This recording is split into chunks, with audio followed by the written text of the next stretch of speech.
Hello everyone, my name is Chanok Park, and today I'm going to introduce the DC GAN Deep Convolutional Generative Adversarial Networks from this paper by these authors. Here are the contents.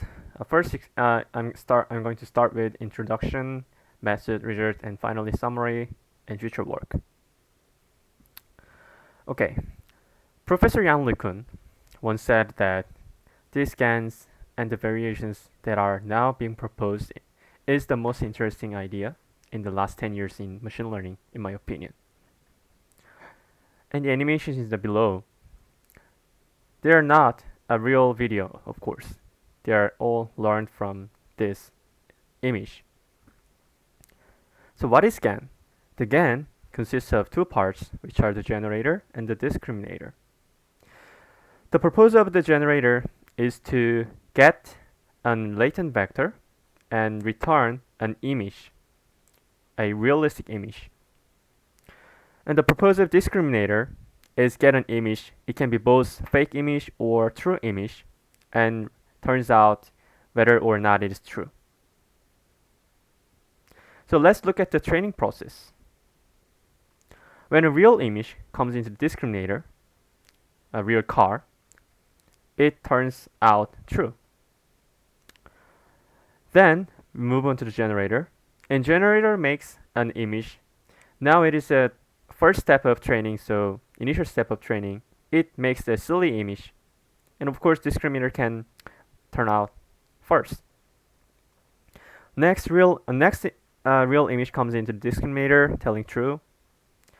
And in the next step, since we are moving toward the training goal, the generator now makes a more realistic one, but still not a car. So discriminator returns false. However, in the next step, oh, this looks like a real car. So the discriminator cannot distinguish this from a real image. So this is a training goal of GAN. In mathematical form, the latent vector G gets into the generator, and the generator turns out GG, which is an image, and this image goes into the discriminator, and DGG is the boolean telling true or false. Next, when a real image X comes into the discriminator, the discriminator turns out DX, which is also true or false.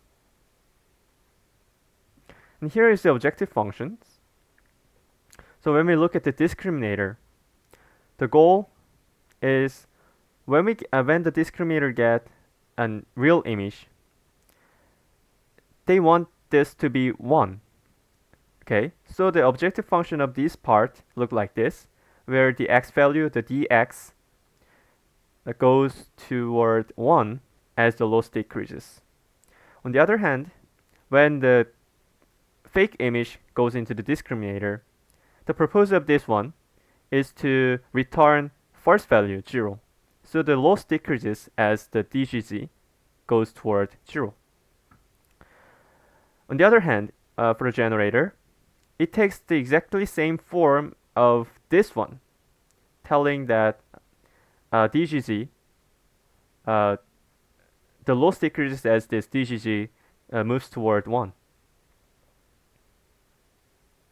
Yeah. In the method section. So here's the mathematical description of GAN. And what the authors did in the DC GAN paper is they introduced the convolution layer in both sides, generator and the discriminator. And they introduced these activation functions. And these activation function sets, they have tried many different sets of these activation functions, and finally came out with these sets of functions. And up to date, these are the most widely used format of DC GAN. Next, batch normalization is applied to these parts, so first part of generator and the last part of the discriminator. And let me briefly explain what is batch normalization. It is simple. A hidden layer gets an input data. So every hidden layer gets an input. But before it gets an input, Bayesian normalization normalizes the input data by their mean and their variance. Okay, next, they introduced the fractional strided convolutions to the generator and stride convolution, the conventional stride convolutions to the discriminator. So let me briefly explain this fractional stride convolution. It is very simple. Yeah. So the starting image is 3 by 3 pixels in the blue pixels in the bottom, and we add some kind of paddings in the middle. Then make a convolution calculation. So the resulting image is 5 by 5 pixel. So the dimension of image now expands. This is why it is called deconvolution. In the next step, they use Atom Optimizer with these learning rates and hyperparameters. And what is important thing is that these sets of parameters are not widely used ones in Atom Optimizer. That means the authors have tried a bunch of different sets of these hyperparameter sets, and they came out with these parameters. And up to date, many researchers are using the same parameters when they train the GAN. So I'm not going into deeply with the Atom Optimizer, but the beta 1 and beta 2, they are hyperparameters in the first and second moments when they update the weights. And here are the results. So this is the GAN result after 5 epochs of training with the Elson bedroom dataset containing over 3 million training examples.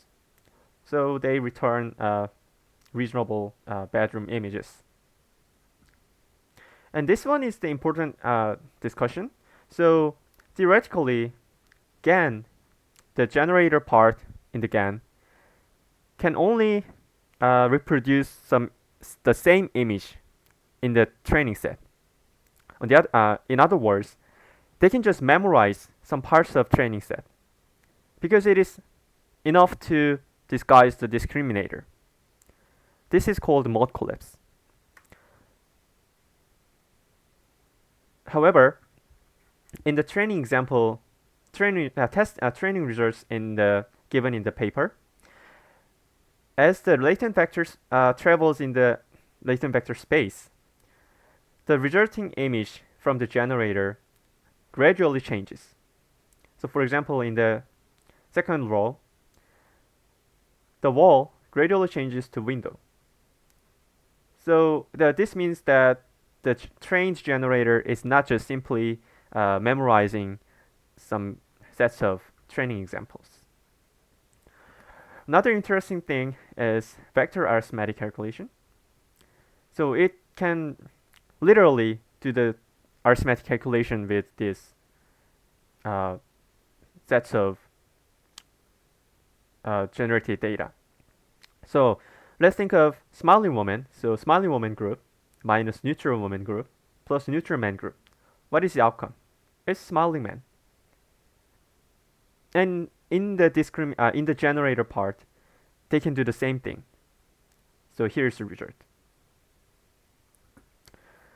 Next, they started from a set of people's face looking right and looking left, and make a linear interpolation from this to this. So in the middle, there are the results. So we can see the gradual transition in their pose. Finally, here's the conclusion.